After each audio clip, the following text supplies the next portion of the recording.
सबसे बड़ी मूर्ति का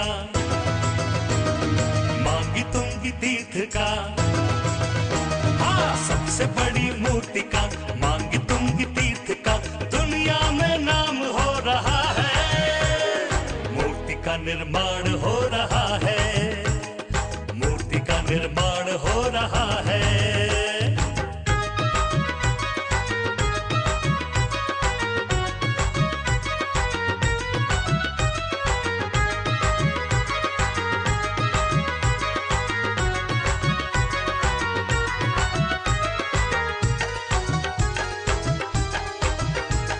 ऋषभ देव प्रभु की प्रतिमा बनेगी ये धरा की गरिमा।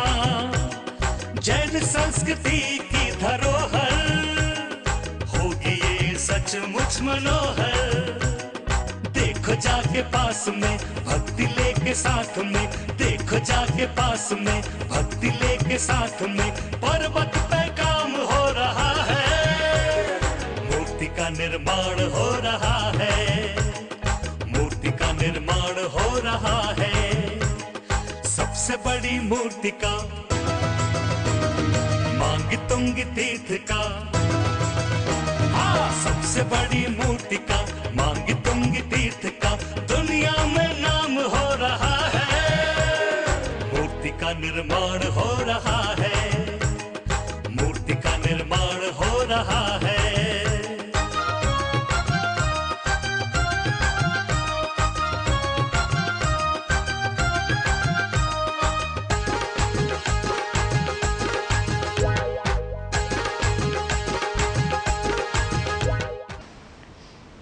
अरहंतो मंगलम कुर्युः सिद्धाः कुर्युश्च मंगलम आचार्याः पाठकाश्चापि साधु मम मंगलम।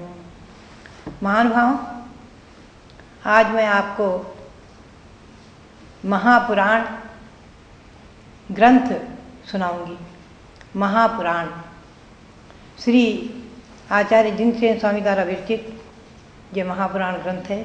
ये महान है। इसकी व्याख्या और इसमें क्या क्या विषय है मैं आपको बताऊंगी। तो सबसे पहले महापुराण का मंगलाचरण। श्रीमते सकल ज्ञान साम्राज्य पद्मीयुषे धर्मचक्र भृते भर्त्रे नमः संसार भीमुषे। आचार्य श्री जिनसेन स्वामी ने मंगलाचरण किया। क्या है मंगलाचरण? वो श्रीमते सकल ज्ञान साम्राज्य पद्मियों से, इसमें किन्हीं तीर्थंकर विशेष का नाम न लेकर के गुणों का स्मरण करते हुए नमस्कार किया है। श्रीमते नमः, श्रीमान जो भगवान हैं कैसे हैं वो? सकल ज्ञान साम्राज्य पद्मियों से। सकल ज्ञान, केवल ज्ञान, वही वह एक साम्राज्य, सकल ज्ञान रूपी साम्राज्य, उस साम्राज्य पद को जिन्होंने प्राप्त कर लिया है। और धर्म चक्र भरते, धर्म रूपी चक्र को धारण करने वाले हैं, धर्म रूपी चक्र का प्रवर्तन करने वाले हैं। और भर्त्रे, भर्ता हैं, स्वामी हैं, सभी भव्य प्राणियों का भरण पोषण करने वाले हैं अपने दिव्य उपदेश रूपी अमृत के द्वारा।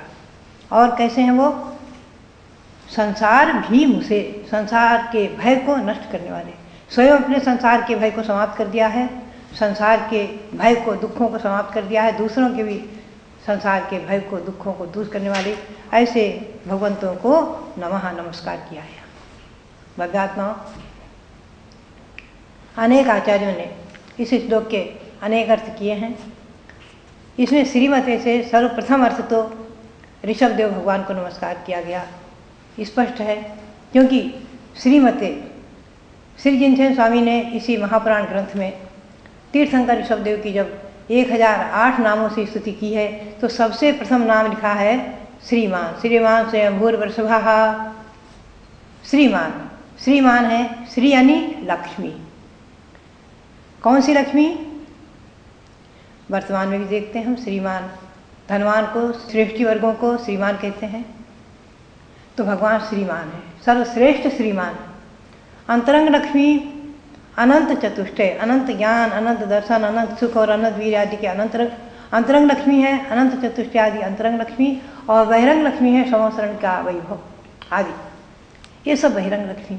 इन अंतरंग और बहिरंग लक्ष्मी के स्वामी श्रीमान भगवान ऋषभदेव, उनको नमस्कार किया है।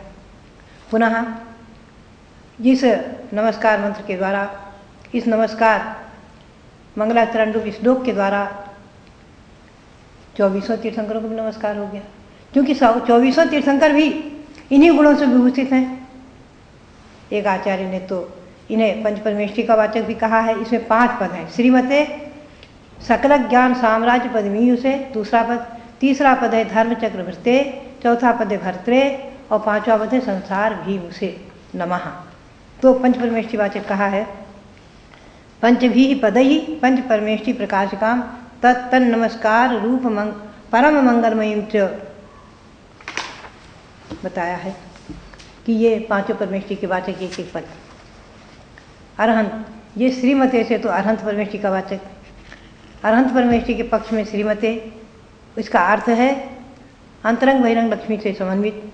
सिद्ध परमेष्ठी के पक्ष में सकल ज्ञान साम्राज्य पद्मीयु से, इसका अर्थ है सिद्ध परमेष्ठी संपूर्ण ज्ञानियों के साम्राज्य के पद को, लोक के अग्रभाग के निवास को, लोकाग्र निवासी लोक के अग्रभाग रूप पद को प्राप्त कर चुके हैं, इसलिए सिद्ध पद का वाचक। और आचार्य परमेष्ठी के पक्ष में धर्म चक्र बसते।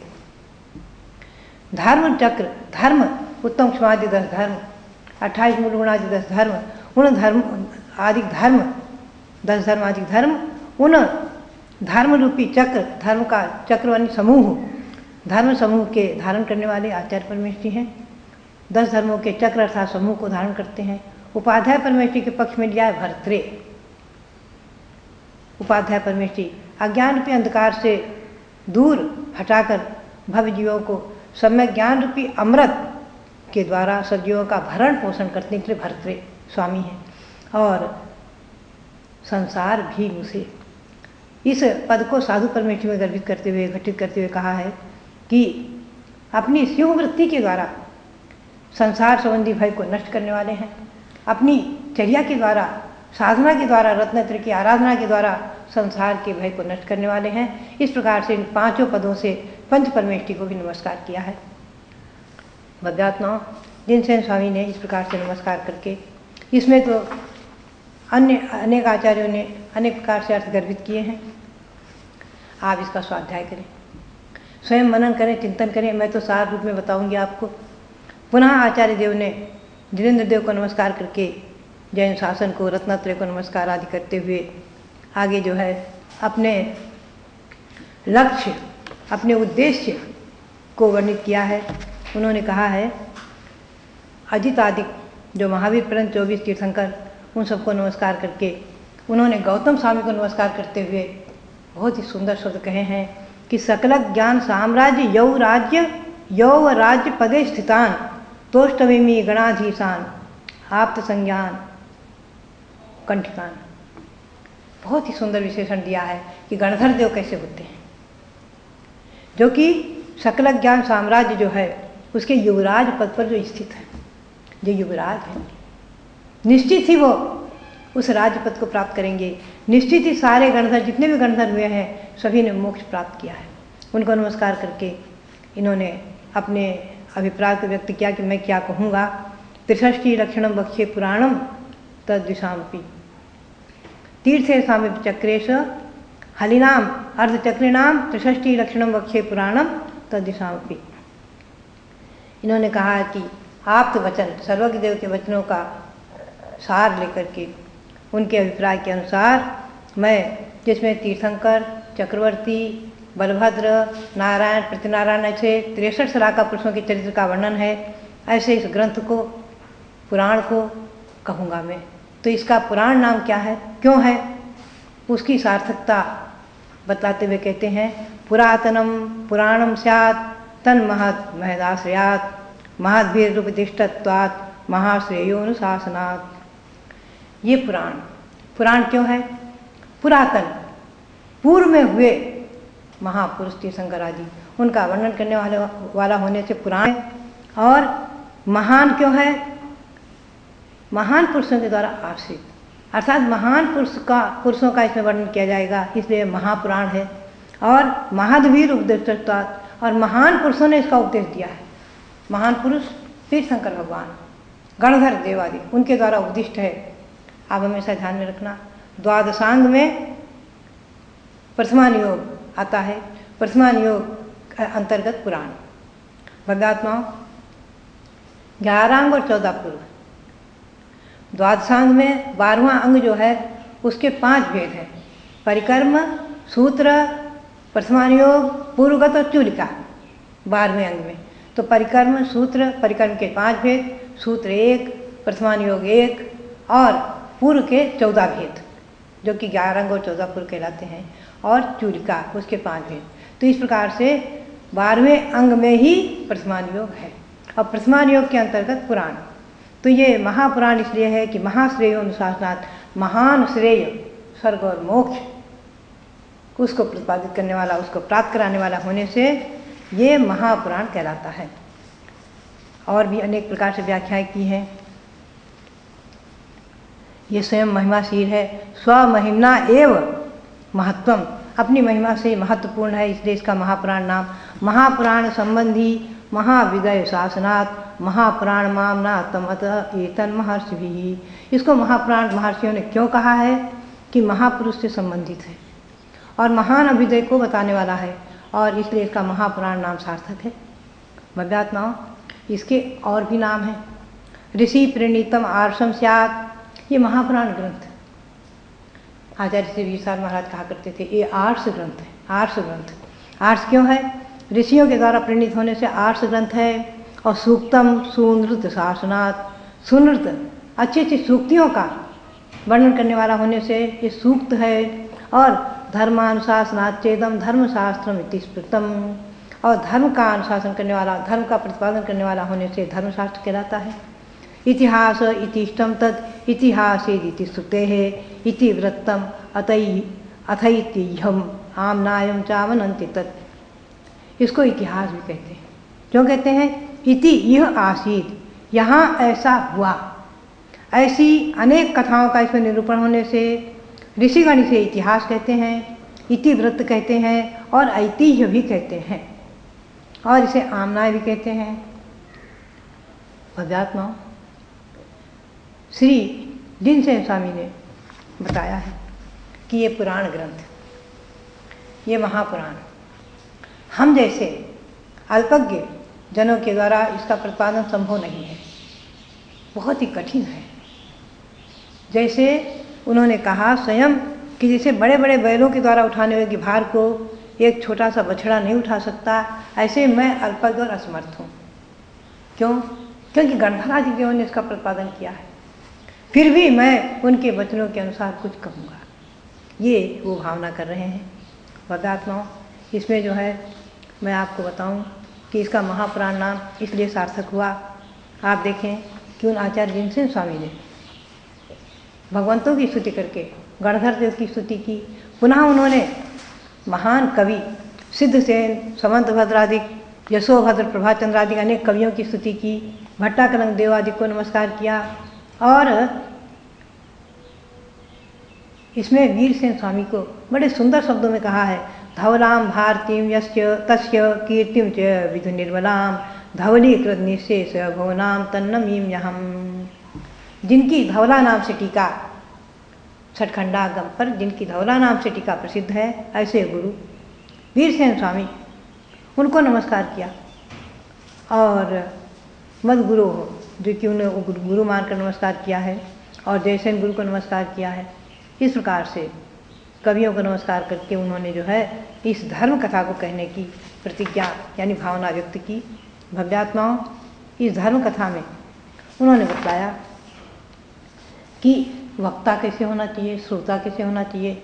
तो वक्ताओं का लक्षण करते हुए सहज कह दिया कि जो ईर्ष्या जिसमें न हो, जो दयालु हों तथा गुणी जीवों से प्रेम करने वाले हों, वो सज्जन श्रोता कहलाते हैं। ये सज्जनता की अंतिम अवधि है। और श्रोता, वक्ता जो है, वक्ता तो सच्चे वक्ता तो उन्होंने गणधर देवादि परंपरागत आचार्य जो महाव्रत आदि के धारी, सत्य अनुव्रत आदि के विधारी हों, विद्वान, ऐसे ही वक्ता कहलाते हैं जिनमें अनेक गुण हों। और श्रोताओं के लक्षण भी किया है। तो इस प्रकार से इसमें वक्ता और श्रोताओं का लक्षण करके उन्होंने ये बताया कि जो ये धर्म कथा है, इस धर्म कथा में जो है इन्होंने कहा कि अत्यंत उन्नत और अभीष्ट फल को देने वाले श्रुतस्कंद रूपी कल्पवृक्ष से प्राप्त हुई ये शेष बड़ी शाखा के समान है धर्म कथा है, धर्म कथा। और ये उसका जिसका नाम है प्रथमान योग रूपी गहरे समुद्र की बेला से जो उद्भूत है। ऐसी धर्म कथा मोक्ष आदि के साधक समस्त तंत्रों का निरूपण करने वाली धर्म कथा। ये जो है धर्म कथा को बताया इन्होंने, धर्म कथा के 7 अंग माने हैं यहाँ।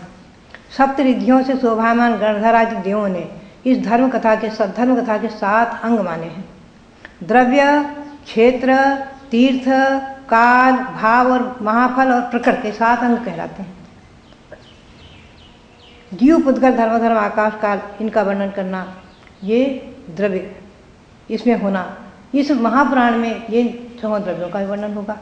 ऊर्ध्व, मध्य और पाताल 3 लोकों का वर्णन होगा, ये क्षेत्र है। जिनेन्द्र देव का चरित्र ही तीर्थ है, इस तीर्थ का वर्णन होगा।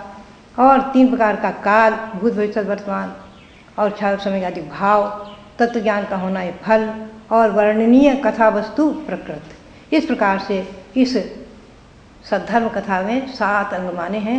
भव्यात्माओं क्रम से इनका निरूपण होगा। तो आपने द्रव्य संग्रह, तत्वाल सुदादि में 6 द्रव्यों को सुना है। ऊर्ध्वलोक, अधोलोक, मध्यलोक को भी सुना है। आप इन तीर्थंकर भगवंतों के चरित्र को भी सुना है। फिर भी महापुराण के आधार से इनको आप श्रवण करें। किस लिए? क्योंकि 24 तीर्थंकर विश्व की शांति को करने वाले हैं। कहा भी है, प्रध्वस्त घाति कर्माणः केवल ज्ञान भास्कराः कुर्वन्तु जगतां शांतिं विश्वभाद्याजनेश्वराः।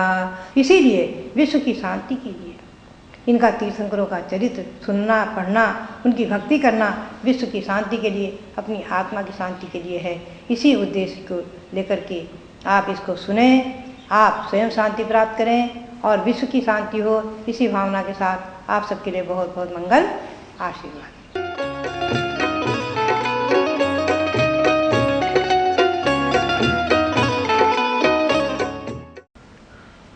श्रीमते सकलज्ञान साम्राज्य पदवीयुषे धर्मचक्र भृते भर्त्रे नमः संसार भीमसे। भव्यात्माओं, मेरे सामने ग्रंथ है महापुराण। आचार्य ने कहा है, स्वयं जिनसे स्वामी ने कहा है कि ये महापुराण, ये पुराण है, महाकाव्य है, धर्म कथा है, धर्मशास्त्र है, राजनीति शास्त्र है, आचार शास्त्र है और युग की आद्य व्यवस्था को बताने वाला महान इतिहास है। भव्यात्माओं, आप देखेंगे इस, मैं आपको बताऊं तीर्थ की उत्पत्ति कहाँ से हुई, कब हुई, कैसे हुई। सर्वप्रथम भगवान ऋषभदेव, जिन्होंने प्रयाग में दीक्षा ली थी वटवृक्ष के नीचे, 1000 वर्ष बाद वहीं पर प्रयाग में उन्हें दिव्य केवल ज्ञान प्रकट हुआ। फाल्गुन कृष्णा एकादशी के दिन वो काल और वो स्थल क्षेत्र तीर्थ बन गया और उस समय तीर्थ की उत्पत्ति हुई, भगवान की दिव्य ध्वनि खिली। इसमें बताया है महापुराण में कि एक भाषा रूप भगवान के मुख से दिव्य ध्वनि एक भाषा रूप निकलती है और सर्व भाषा में परिणत हो जाती है। तिरु परिणति में बताया है कि भगवान की दिव्य ध्वनि 718 भाषाओं में खिलती है, पुनः सभी भाषा में परिणत हो जाती है। इसे सर्व भाषा में सरस्वती की उद्भूति प्रयाग तीर्थ से हुई है, प्रथम उद्भूति। इसमें बताया है कि भरत ने, सर्वप्रथम मुख्य श्रोता भरत ने भगवान ऋषभदेव के संवत्सरण में प्रश्न किया कि भगवान आप जैसे तीर्थंकर और कितने होंगे, कैसे होंगे, आदि आदि प्रश्न किया। तो भगवान की दिव्य ध्वनि खिली और श्री ऋषभसेन गणधर ने उसको विस्तार से वर्णित किया, वो महापुराण। परंपरागत हस्तिनापुर में भगवान शांतिनाथ की दिव्य ध्वनि खिली, चक्रायुध गणधर ने उसका प्रतिपादन किया। परंपरागत वही दिव्य ध्वनि विपुलाचल पर्वत पर, विपुलाचल पर्वत पर जब भगवान महावीर स्वामी की खिली है, किस दिन, जिसे कि आप वीर शासन जयंती कहते हैं, श्रावण कृष्णा एकम के दिन विपुलाचल पर्वत पर भगवान की प्रथम दिव्य ध्वनि खिली, जिसे गौतम गणधर ने, इंद्रभूति गणधर ने द्वासांग रूप में ग्रथित किया, गूंथा और पुनः महाराजा श्रेणिक के प्रश्न के अनुसार महापुराण की उद्भूति हुई है। परंपरागत ये महापुराण, इसमें स्वयं जिनसेन स्वामी ने कहा है कि जो पुराण भरत के प्रश्न पर भगवान ऋषभदेव ने कहा है और जो पुराण राजा श्रेणिक के प्रश्न पर श्री गौतम स्वामी ने भगवान महावीर स्वामी की दिव्य ध्वनि से प्रतिपादित किया है विप्राचल पर्वत पर, उसी पुराण के अंश को मैं आपको सुनाऊंगा। इस प्रकार से यहाँ कह रहे हैं। गौतम स्वामी पर्यंक आसन से बैठे हुए और बायां हाथ उनके गोद में है पर्यंक आसन पर, और दाहिने हाथ की अंगुली को उठा करके वो प्रतिपादित कर रहे हैं। बहुत ही सुंदर वर्णन किया है। वो कहते हैं कि ये श्रुत महान स्कंध है। श्रुतम मया श्रुतस्कंधात आयुष्मंतो महाधिया निबोधत पुराणम में यथावत कथयामि वह। वो कहते हैं कि हे भव्यात्माओं, मया श्रुतम, मैंने स्वयं अपने कानों से सुना है। हे आयुष्मंतो, मैंने सुना है, भगवान महावीर स्वामी की वाणी से मैंने सुना है, और ये पुराण उसी को यथावत जैसे कि सुना है वैसे ही मैं पुराणम कथयामि वह, आप लोगों के लिए कहूँगा, निबोधत, तुम आप लोग सुनो।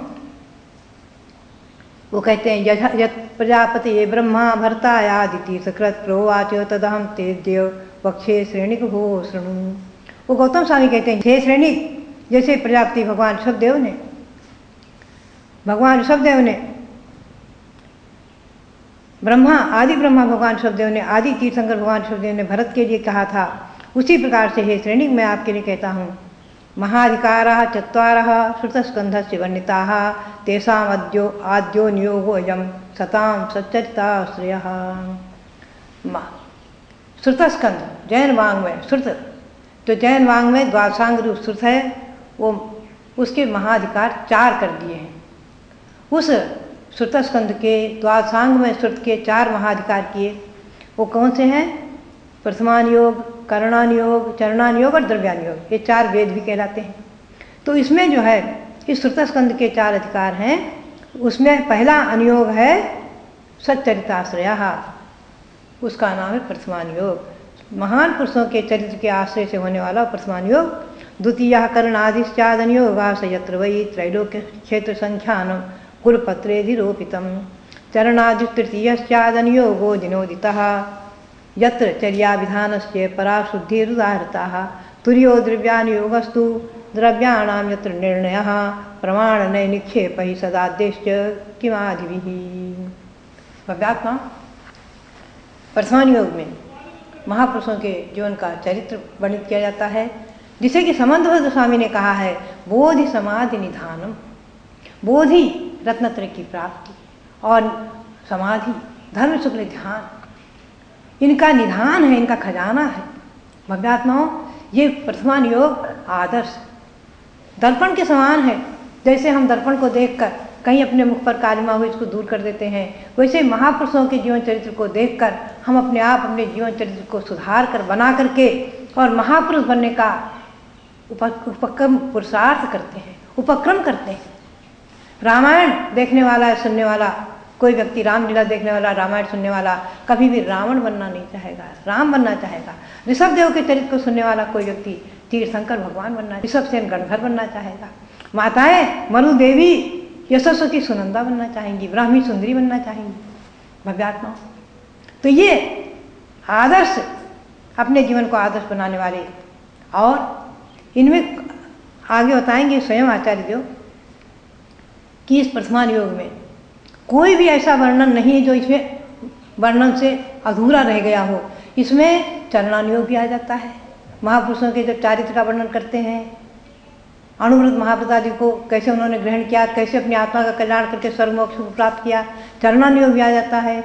गतियों का वर्णन, पंच परावर्तन आदि का वर्णन, भगवान्तर का वर्णन करने से और लोक का वर्णन करने से, कहाँ जन्मे, कहाँ जाएंगे इत्यादि, कहाँ गए, तो चरणानुयोग, कर्णानुयोग का वर्णन भी आ जाता है।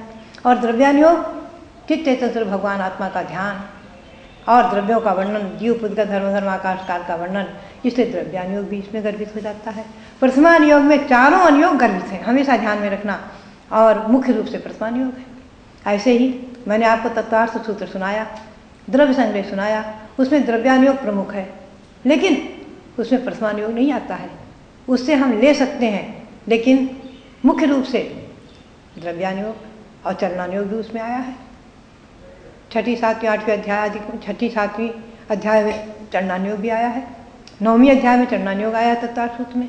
तो भव्यात्माओं, एक अनुयोग में सभी अनुयोग यद्यपि आ जाते हैं, मुख्य रूप से एक रहता है, गौण रूप से आ जाते हैं, लेकिन प्रथमानुयोग में सारे अनुयोग विशेष रूप में वर्णित हैं।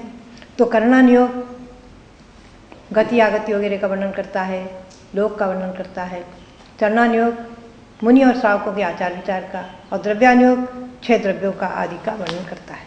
तो भव्यात्माओं, आचार्य देव ने स्वयं कहा है, पुराणस्यास्य वक्तव्यम कृत्स्नम वाङ्मय मिष्यते यतो नास्मात् बहिर्भूतम अस्ति वस्तु वचोपि वा।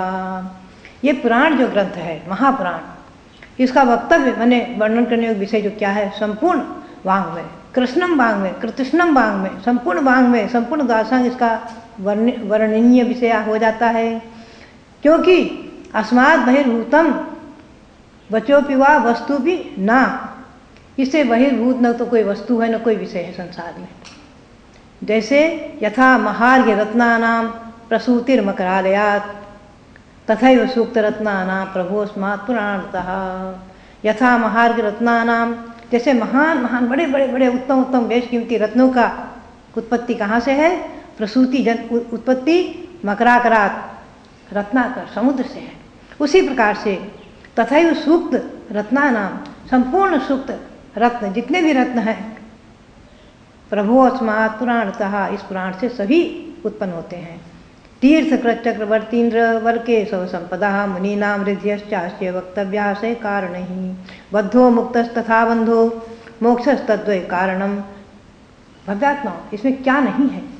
कहते हैं कि तीर्थंकर का चरित्र, चक्रवर्तियों का चरित्र, इंद्र, बलदेव, केशव और मुनियों का चरित्र, रिद्धियाँ आदि सभी का वर्णन, और ये जीव कैसे बंधा है, कैसे मुक्त होता है, बंधे हुए जीव संसारी जीवों का, मुक्त हुए जीवों का वर्णन, और तो क्या बंध और मोक्ष, और बंध क्या है, मोक्ष क्या है और इसके कारण क्या है, हम कैसे कर्मों से बंध रहे हैं, कैसे मोक्ष को प्राप्त करेंगे आदि, कैसे संसार से छूटेंगे, कैसे अपनी आत्मा को परमात्मा भगवान बनाएंगे।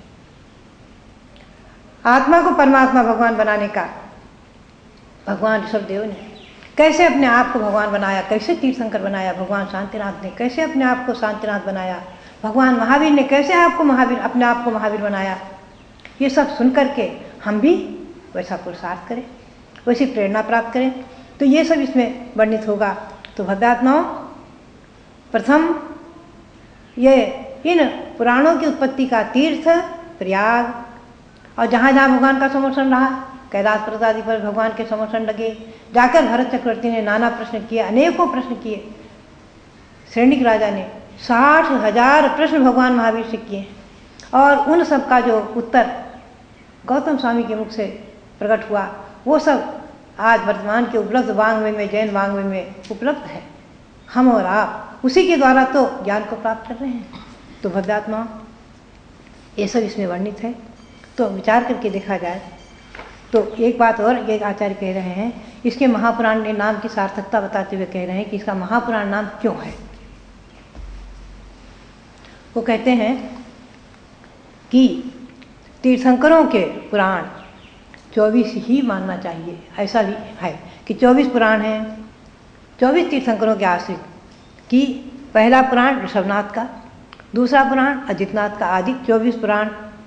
और इन 24 पुराणों का संग्रह है पुराणान्येवम् एतानि चतुर्विंशतिरर्हतां महापुराण में तेषां समूह परिभाषते। 24 तीर्थंकरों के जो पुराणों का वर्णन, उसी का नाम है महापुराण।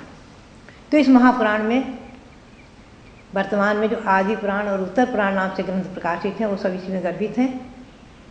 महापुराण के 2 भेद हैं, आदि पुराण और उत्तर पुराण। आदि पुराण में ऋषभदेव का, भरत चक्रवर्ती आदि का वर्णन है, और उत्तर पुराण में अजितनाथ से लेकर महावीर स्वामी तक का वर्णन है। उसी में सब उनके काल में जो चक्रवर्ती हुए, बलभद्र हुए, नारायण प्रतिनारायण हुए, उन सब का वर्णन है। तो 24 पुराण कहने से 63 ही सलाका पुरुषों का वर्णन हो जाता है, उसी में अंतर्गत आ जाता है। भव्यात्मा, इस प्रकार से मैं आपको बताऊं विशेष बात कि आचार्य देव ने जिनसेन स्वामी ने परंपरा बताई कि भगवान महावीर के बाद गौतम स्वामी ने सुधर्माचार्य को ज्ञान दिया, सुधर्माचार्य गणधर ने पुनः जम्बू स्वामी आदि को, ये सब ऐसे परंपरागत जो हुए, केवली, फिर श्रुत केवली, फिर आरांग 14 पुर आदि के धारण करने वाले, उसमें कुछ कुछ कम जो होते गए, उन सब का वर्णन क्रमशः करके, और अंत में ये कहा है कि दिन से नाग्रगा पूजा कवि नाम परमेश्वर, हमारे पहले तक जो हुए हैं जितने भी कवि परमेश्वर वो सब पूज्य हैं, उन सब का वर्णन करके इन्होंने जो है विशेष रूप से कहा है कि ये पुराण कैसा है कि जिसके सुनने से भी महान पुण्य का संचय होता है। ये बताते हैं कि पुराण को सुनने से, ऋषियों के द्वारा कहा गया पुराण इससे प्रमाणभूत है, इससे आत्म कल्याण चाहने वालों को इसका श्रद्धान करना चाहिए, इसका अध्ययन करना चाहिए और ध्यान करना चाहिए। चारों अनुयोगों का ध्यान भी करने को कहा है, क्योंकि चारों अनुयोग रूप ही श्रुतस्कंद है, सरस्वती है और जैन वाङ्मय है। तो कहा है कि ये पुराण पुण्य को बढ़ाने वाला है, पवित्र है, मंगल रूप है और आयु को बढ़ाने वाला है। जो पुराण पढ़ते हैं सुनते हैं उनकी आयु वृद्धिंगत होती है, आयु बढ़ती है, अकाल मृत्यु टल जाती है, श्रेष्ठ है और यश को बढ़ाने वाला है, स्वर्ग प्रदान करने वाला है।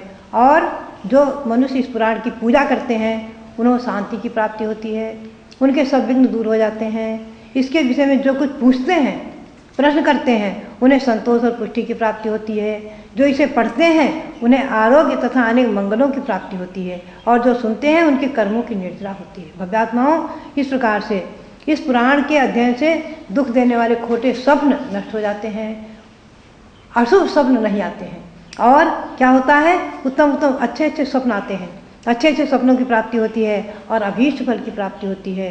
इसका विचार करने वालों को भी शुभ अशुभ आदि अनेक निमित्तों की सपनों की प्राप्ति होती है। तो भव्यात्माओं, पूर्व काल में, पूर्व समय ऋषभसेन गणधर आदि जिस मार्ग से गए उसी मार्ग से जाते हुए गौतम स्वामी इस पुराण का वर्णन करेंगे। हम और आप सुनेंगे और पढ़ेंगे, अध्ययन करेंगे। तो भव्यात्माओं, मेरी तो यही प्रेरणा है कि आप भी महापुराण का स्वाध्याय करें। मैं तो सार रूप में थोड़ा थोड़ा आपको बताऊंगी। तीर्थंकर भगवान ऋषभदेव के 10 भाव, कैसे वो पूर्व से महाबलादिक से तीर्थंकर ऋषभदेव बने आदि का वर्णन मैं आपको सुनाऊंगी क्रमशः।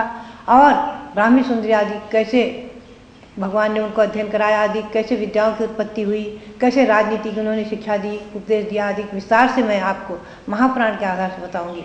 फिर भी मैं तो कहूँगी आप आज से ही महापुराण के स्वाध्याय करने का संकल्प करें, इसका स्वाध्याय करें, पढ़ें, पढ़ावें, सबको सुनाएं। और विश्व की शांति के लिए ये पुराण प्रधस्थ घाति कर्माण केवल ज्ञान भास्कराः कुर्वन्तु जगतां शांति विश्वभादा जिनेश्वराः। इस भाव को लेकर आप पढ़ेंगे, सुनेंगे, सारे विश्व में शांति होगी और अपना मन शांत होगा, पुण्य की वृद्धि होगी। ये हमारे और आपके कल्याण के लिए हो, यही प्रेरणा और मंगल आशीर्वाद।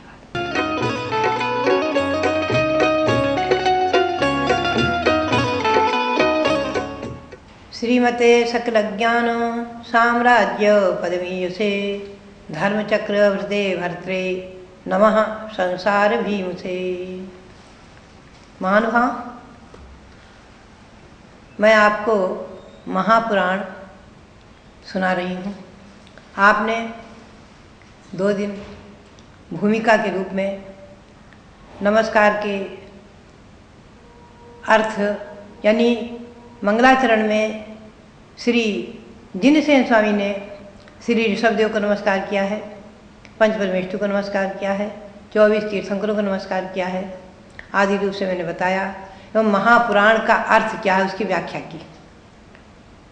और ये महापुराण भगवान की वाणी से संबंध रखता है, द्वादशांग के अंतर्गत है।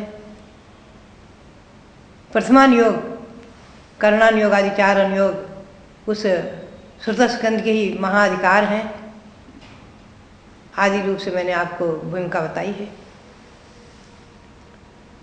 ये दिव्य ध्वनि भगवान की, जिसे कि गणधर देव ने द्वादशांग रूप में ग्रथित की, इस दिव्य ध्वनि की प्रथम उत्पत्ति प्रथम अवतरण दिव्यध्वनि का प्रथम अवतरण प्रयाग में, पुनः अन्य अन्य तीर्थंकर अपनी अपनी जन्मभूमि में दिव्यध्वनि का द्वारा उपदेश देते रहे हैं। भगवान महावीर स्वामी की दिव्यध्वनि विप्लाचल पर्वत पर खिली है, वहाँ से इसका सीधा संबंध है। गौतम स्वामी उपदेश दे रहे हैं और महाराजा श्रेणिक प्रश्न कर रहे हैं। यह प्रकरण इसमें अच्छी तरह से स्पष्ट किया है। भव्यात्माओं, आज मैं आपको ले चल रही हूँ भगवान ऋषभदेव की कथा पर। भगवान ऋषभदेव, उनके जीवन वृत्त को आप सुनेंगे। तो इसके पूर्व भगवान ऋषभदेव कैसे बने, इस प्रकरण को मैं लेऊंगी। उनके 10 भव पूर्व से मैं आपको सुनाऊंगी। भव्यात्माओं, ये ऋषभदेव के दशावतार माने गए हैं, जिनसे स्वामी ने स्वयं इसी महापुराण ग्रंथ में भगवान की स्तुति करते हुए कहा है कि हे भगवान, दिव्याष्ट गुण मूर्तिस्त्वं नव केवल लब्धिकः दशावतार निर्धार्यो माम पाहि परमेश्वर। हे परमेश्वर, आप मेरी रक्षा करें। दिव्याष्ट गुण मूर्तिस्त्वं, अष्ट गुण स्वरूप होने से आप दिव्य अष्टगुण मूर्ति हैं, 8 गुणों की मूर्ति स्वरूप हैं और नव केवल लब्धि को धारण करने वाले हैं। और दशावतार निर्धारियो, आपके 10 अवतार निर्धारित निश्चित हैं, उनसे आप विभूषित।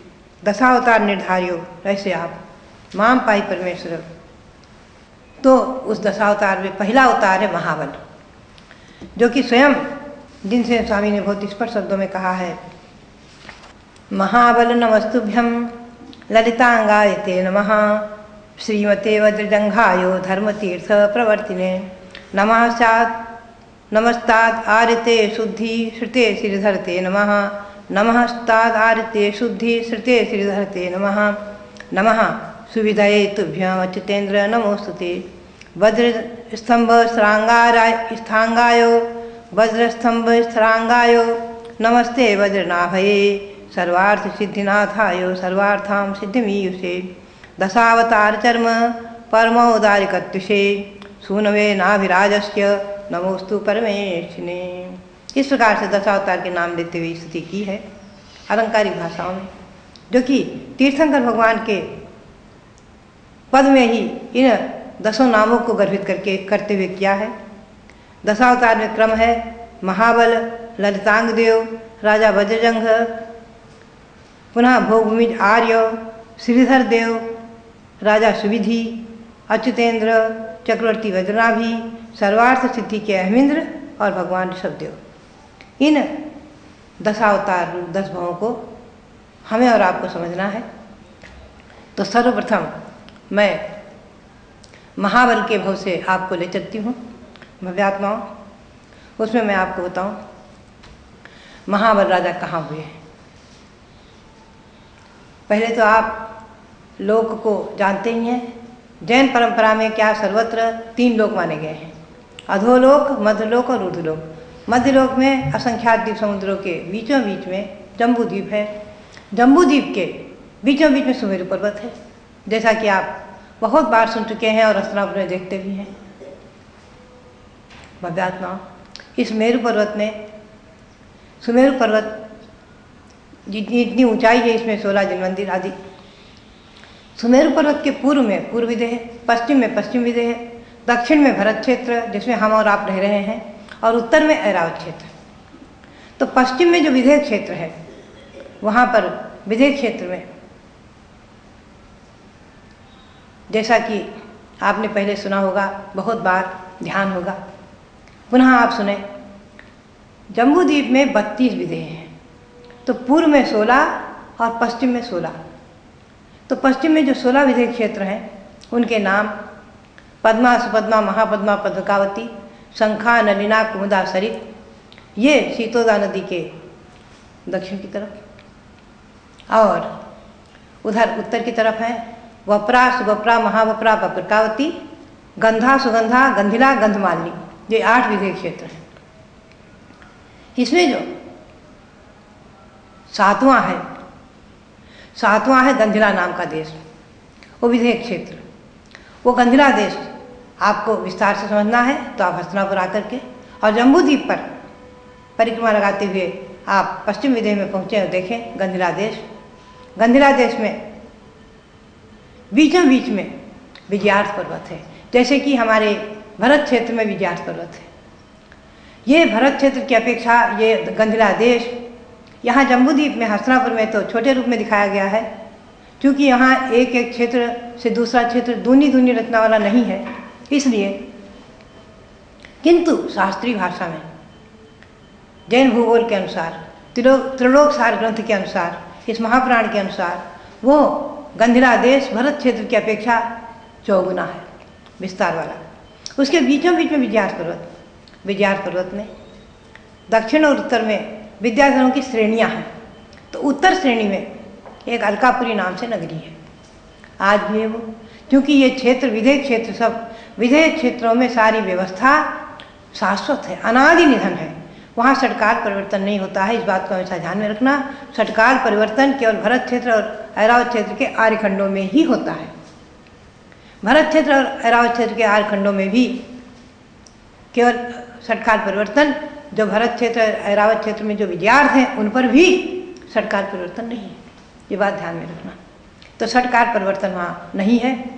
वहाँ गंधिला देश में बीचों बीच विजयार्थ पर्वत पर उत्तर श्रेणी में विद्याधरों की 50-50 नगरियाँ हैं। उसमें एक अलका नाम से नगरी, बहुत ही सुंदर। उस अलका नगरी में महाबल नाम के राजा राज्य करते थे। महाबल राजा राजनीति, धर्मनीति आदि का पालन करते हुए बहुत अच्छी तरह से प्रजा का पालन कर रहे थे।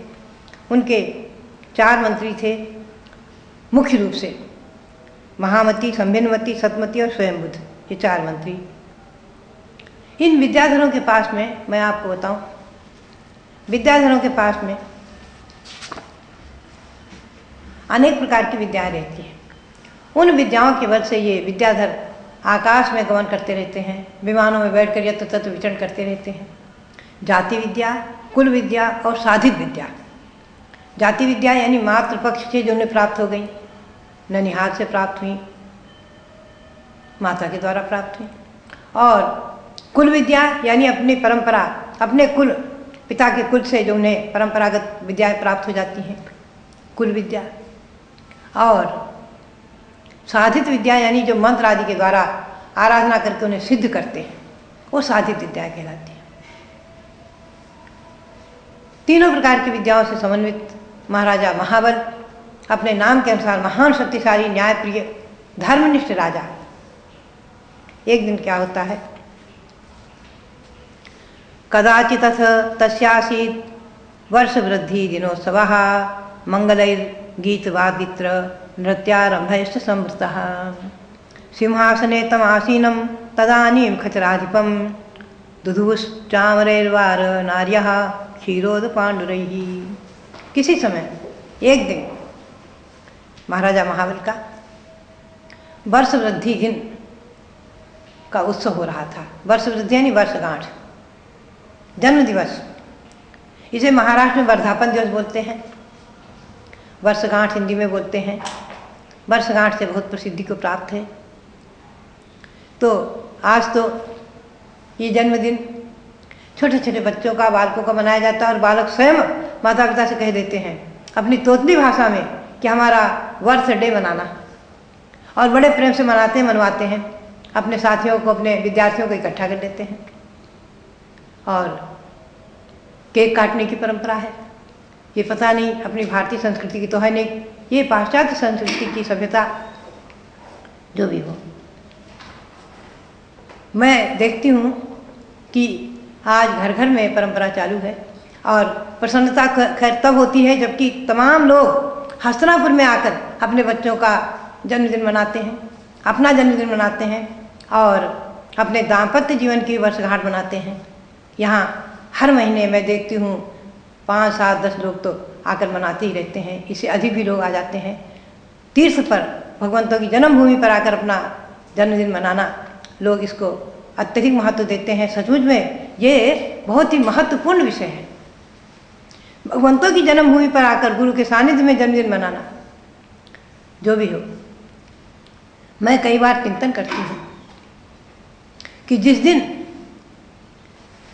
सन 1952 में मैंने घर छोड़ा और संपूर्ण रूप से संघर्षों के, अत्यधिक संघर्षों के मध्य केशव्रत किया था और घर का त्याग, आजन्म ब्रह्मचर्य व्रत, सप्तम प्रतिमा के व्रत देकर एकदम अपना साधु जीवन जैसा ही पूर्ण रूपेण त्याग किया, तो मेरी माँ, जन्मदात्री माँ मोहिनी, वो कहती है कि आज इसका जन्मदिन भी है। उसके पूर्व 18 वर्ष पूर्व तक, सन 34 का मेरा जन्म है, 18 वर्ष के पहले तक मुझे नहीं मालूम था कि मेरा शरद पूर्णिमा को जन्मदिन है। उस समय की परंपरा मैं बता रही हूँ कि घर में कभी मैंने न पूछा माँ से, न सुना और न कोई अनुभव में आया। आज तो घर घर में सब जानते हैं। तो मुझे प्रसन्नता हुई थी कि आज के दिन मैंने जन्म लिया था, तो आज के दिन मैंने त्याग किया है, संयम ग्रहण किया है, तो आज मेरा जन्मदिन सार्थक हो गया। इसीलिए आज भी उस जन्म के दिन मैं उसको महत्व न देकर के संयम दिन को अधिक महत्व देती हूँ। भव्यात्मा, तो मैं बता रही थी कि राजा महाबल का वर्षगांठ महोत्सव सभा में चल रहा था और अनेक प्रकार से कार्यक्रम आयोजित किए गए थे। पुनः अनेक प्रकार के कार्यक्रमों के आयोजन के बाद महाराजा अपने सिंहासन पर आसीन थे। वारांगनाएं चवन ढोल रही थीं, मंत्री, पुरोहित, सेनापति, सेठ आदि सब सभासद बैठे हुए थे। खूब अच्छी चर्चाएं चल रही थीं। महाराजा महाबल किसी को हंसकर देखकर प्रसन्न करते थे, किसी से कुछ चर्चा करके और किसी को कुछ दान दे करके आदि यथा योग्य वो सभा को संतुष्ट कर रहे थे। तो उसमें चर्चाएं चल रही थी। उन चर्चाओं को आपको सुनना है। महत्वपूर्ण चर्चाएं, वो चर्चाएं ही उस जन्म दिवस की, उस वर्धापन दिवस की, उस वर्षगांठ के दिवस की चर्चाएं ही उस महाबल को भगवान ऋषभदेव के ऊंचाई तक पहुंचाती। बहुत ही महत्वपूर्ण विषय है। मैं बहुत बार इसका चिंतन किया करती हूँ। तो चर्चाएं चल रही थी। उनमें मंत्री जो थे, एक मंत्री ने अपने विचार व्यक्त किए। तो उसने जो है कहा, राजन क्या है, खाओ पियो मौज करो खूब। ये शरीर नष्ट होने के बाद आत्मा नाम की कोई चीज नहीं है। भूत चतुष्टय से शरीर बना है। 4 भूत एकत्रित हो गए, 5 भूत एकत्रित हो गए, पृथ्वी जल अग्नि वायु आकाश, शरीर बन गया। शरीर ही आत्मा है। शरीर के नाश होने के बाद आत्मा नाम की कोई चीज नहीं है। संसार में जो सुख मिला है, वैभव मिला है, बस इसका उपभोग करें, आप इस राज सुख का उपभोग करें आदि। वो अच्छी तरह से उनकी प्रशंसा करते हुए अपने नास्तिकवाद को पुष्टि कर रहे थे। आगे और मंत्री क्या क्या कहते हैं आप सुनेंगे। तो मैं आपको बताऊं कि सभी मंत्रियों ने अपने अपने अभिप्राय व्यक्त किए और राजा मुस्कुरा कर सुन रहे थे और प्रसन्नता व्यक्त कर रहे थे। सभा चल रही थी। वर्धापन दिवस मनाया जा रहा था। अनेक प्रकार से उत्सव परिपूर्ण हो चुके थे और सभा में चर्चाएं चल रही थी। मंत्री लोग अपने अपने चर्चाओं से महाराजा को प्रसन्न करते हुए उनका मनोरंजन कर रहे थे। मनोरंजन चल रहा था। मव्यात्मा, तो इस प्रकार से मैं तो आपको यही कहूँगी कि वर्धापन के दिवस आप अपने जन्म दिवस पर जितने वर्ष के आप हुए हैं, जैसे आप 25 वर्ष के हुए हैं तो उसमें 25 फल एक थाल में रखो, बादाम, नारियल आदि, गोला, कुछ भी हरे फल चढ़ाते हो तो हरे फल, और उसमें एक फल अधिक रख करके, एक नारियल अधिक रख करके 26 रख करके भगवान के श्री चरणों में चढ़ाओ। महान पुण्यबंध होगा और आपका जन्मदिवस मंगलिक होगा, पूरा वर्ष मंगलिक होगा। और उतने ही दीपकों से उसमें एक अधिक बढ़ा करके 25 वर्ष के हुए हैं तो 26 दीपक रख करके भगवंतों की आरती करें, तीर्थ वंदना करें, गुरुओं से आशीर्वाद लें, विधि विधान आदि संपन्न करें, अपने जीवन को मंगलिक करें। केक काटना, मोमबत्ती बुझाना, ये हमारी भारतीय संस्कृति नहीं है। काटना और बुझाना ये अशुभ सूचक है। हमारी परंपरा में, भारतीय परंपरा में कभी किसी चीज़ को काटना नहीं कहते थे। घर में महिलाएं सब्जी बनाती, काटती तो उसको काटना नहीं कहती, बिनारना, छीलना आदि कहती। चूड़ियाँ झड़ जाएं, फूट जाएं तो उसको कहती बढ़ गई, चूड़ी बढ़ गई। दीपक को बुझाना नहीं कहती, अगर सुबह उसे बंद करना है, दीपक को बुझाना है तो कहती दीपक बढ़ा दो। ये परंपरा, दुकान बढ़ा दो, बंद कर दो नहीं, बुझा दो नहीं। तो ये हमारी भारतीय संस्कृति के शब्द हैं, आप ध्यान में रखें। मोमबत्ती बुझाना, केक काटना आदि परंपराओं को छोड़कर अपनी भारतीय संस्कृति के अनुसार लड्डू बांटें, लड्डू खाएं और भगवान को श्रीफल चढ़ाएं, फल चढ़ा करके आरती आदि करके अपने वर्ष को मंगलिक बनाएं। प्रध्वस्त घाति कर्माणः केवल ज्ञान भास्कराः कुर्वन्तु जगतां शांतिं वृषभाद्याजनेश्वराः। तो भव्यात्माओं, आपके लिए यही प्रेरणा और मंगल आशीर्वाद।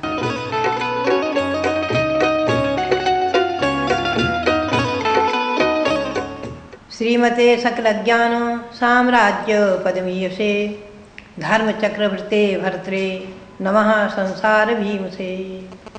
भव्यात्मा, महापुराण, आप महापुराण सुन रहे हैं जिसमें कि 24 तीर्थंकरों के जीवन व्रत बताए जाएंगे आपको क्रमशः।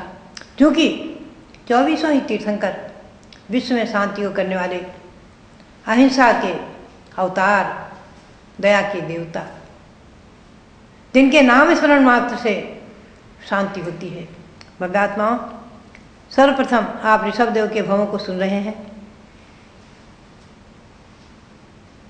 जम्बूद्वीप के गंधिला देश में अलका नगरी के महाराजा विद्याधर महाबल, उनका वर्धापन दिवस मनाया जा रहा है। सभा में चर्चाएं चल रही हैं, गोष्ठी हो रही है।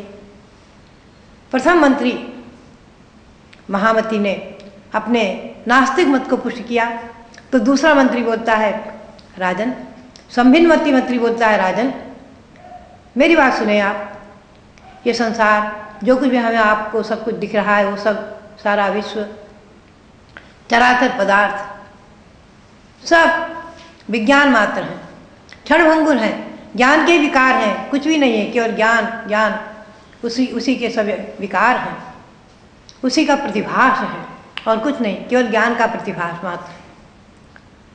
क्षणभंगुर है सारा जगत, विश्व सब क्षण क्षण में नष्ट होने वाला है।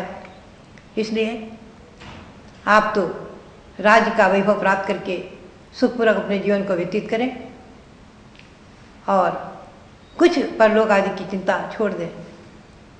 तीसरा मंत्री बोल पड़ता है सतमती, वो कहता है, राजन ये सारा जगत शून्य स्वरूप है, शून्य शून्य है, वो शून्यवाद को पुष्ट कर रहा है। वो कहता है, राजन ये जगत जो कुछ भी हमें और आपको दिख रहा है सब इंद्रजालिया का खेल, जादूगरों का खेल। आप देखते हैं ना, एक साथ हजारों हजारों नोट बरसा देते हैं जादू की कला से, और अगर आप हजारों हजारों नोट बना सकते हैं, लाखों नोट बना सकते हैं, तो बेचारे ये इंद्रजालिया खेल दिखा दिखा कर आपसे पैसा क्यों मांगते हैं? ये सब इंद्रजालिया का खेल। वो कहता है सब कुछ भी नहीं है, सब स्वप्न के समान, इंद्रजाल के समान है, कुछ है ही नहीं, सब शून्य शून्य शून्य। आदि रूप से अपने मत को अच्छी तरह पुष्ट करता है। स्वयं बुद्ध मंत्री बैठे बैठे सबकी बात सुनते हुए कहते हैं, राजन मेरी भी सुने। सचमुच में मैं आपको बताऊं, चित्त चैतन्य स्वरूप आत्मा एक द्रव्य है, जीव द्रव्य, और ये सब अचेतन द्रव्य, उद्गत द्रव्य। संसार में 6 द्रव्य हैं और उनका अस्तित्व है।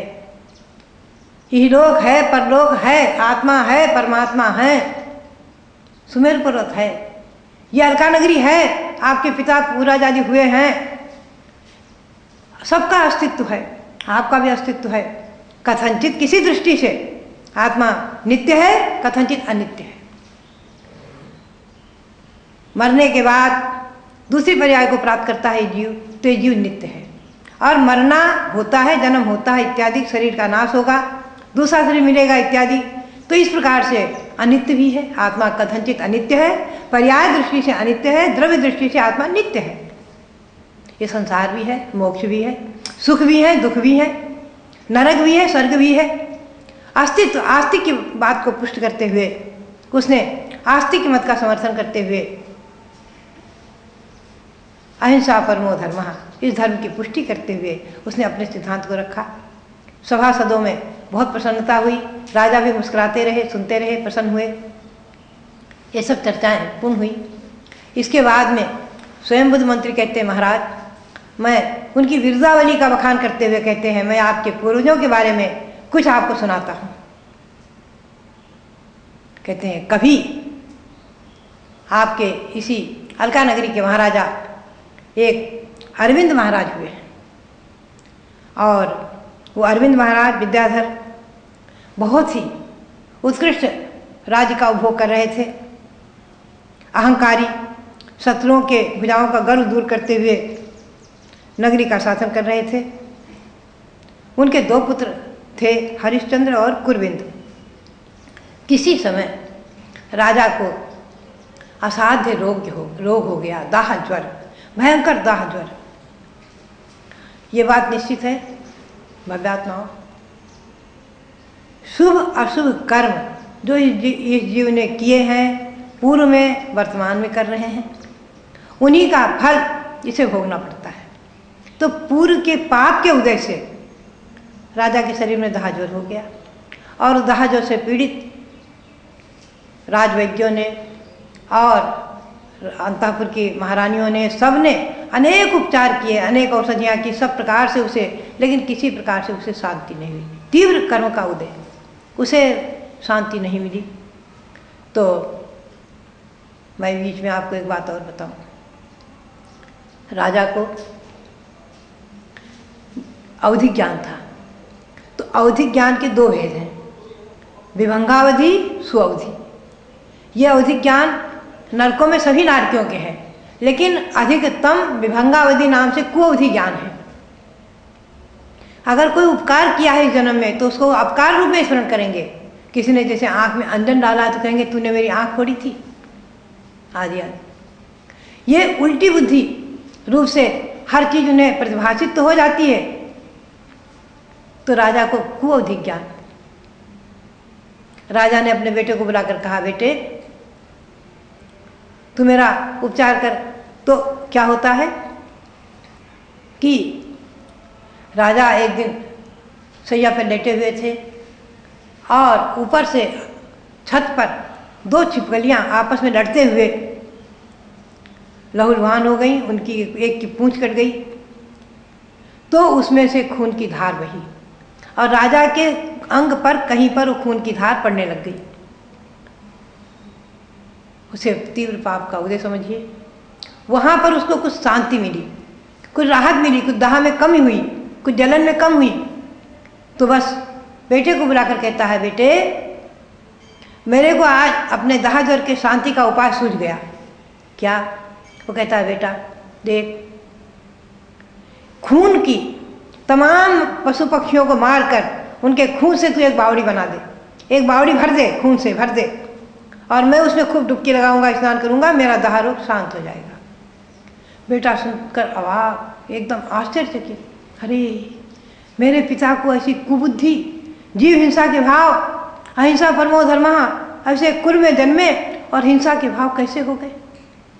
घबराया बेटा पिता को कुछ सांत्वना देकर समझाने का प्रयास करता है। पिताजी, हिंसा से अशुभ कर्म शांत नहीं होंगे, हिंसा से रोग शांत नहीं होगा, हिंसा से अगला भाव नहीं सुधरेगा, आदि आदि वो समझाता है, लेकिन कुछ नहीं।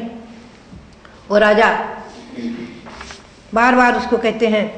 तो राजपूत हरिश्चंद्र ने अपनी आकाशगामी विद्या भेजी और पिता के शांति के लिए कहीं इनको नंदन वन में ले जाकर बिठा दे, कहीं इनको शांति मिल जाए, लेकिन वो विद्या वापस आ गई।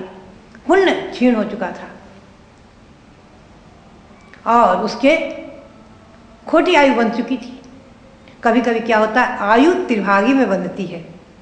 जब जैसे किसी की 90 वर्ष की आयु है तो 60 वर्ष व्यतीत होने के बाद आयु की पहली त्रिभागी आएगी। उस समय जैसे परिणाम आकस्मिक जैसी बस आयु बंध गई। इसीलिए आचार्यों ने कहा है कि हर वक्त अपने परिणामों को संभाल कर रखें। कब किस समय आयु। राजा श्रेणी मुनि के गले में मरा सर्प डालता डाल रहा था, उसी समय उसकी त्रिभागी का समय आया, आयु बंध गई, नरक आयु बंध गई। तो भव्यात्माओं, इसीलिए हर क्षण हमें और आपको सावधान रहना है। कब किस समय आयु बंधेगी, कब त्रिभागी आएगी। 8 बार त्रिभागी आती है। अगर 60 वर्ष की उस समय आयु नहीं बंधी तो 30 वर्ष के 3 हिस्से हो जाएंगे। 20 वर्ष निकल जाने के बाद 10 वर्ष बचे, त्रिभागी में आयु बंधेगी। पुनः अगर नहीं बंधी तो 10 वर्ष में 3 हिस्से हो जाएंगे आदि। ये सैद्धांतिक विषय है। तो भव्यात्माओं, जब राजा अपने छोटे पुत्र कुरविंद को बुला के कहता है कि देख, तू आज्ञा का पालन कर, और जैसे छिपकली के खून से मेरे को शांति मिली है तो तू तमाम पशु। उसने कहा पिताजी, वो समझाने का प्रयास करता है तो कहते ना, देख, मेरे दिव्य ज्ञान में झलक रहा है, अमुक उद्यान में, अमुक वन में हजारों मृग हिरण पशु घूम रहे हैं, तू उनका घात कराकर, उनको मरवा कर और उनके खून से बावड़ी भरते। वो कुरविंद घबराया हुआ मंदिर में पहुंचता है। एक महामुनि विराजमान, दिव्य अवधिज्ञानी, उनसे प्रश्न करता है, भगवान, मेरे पिता को दाहजर हो गया है, नहीं शांति हो रही है, और उन्होंने ऐसा उपाय सोचा है और मेरे से कह रहे हैं कि खून से बावड़ी भर दे। भगवान बताइए, मेरे पिता की क्या होनहार है, किस गति को प्राप्त करेंगे, आदि आदि।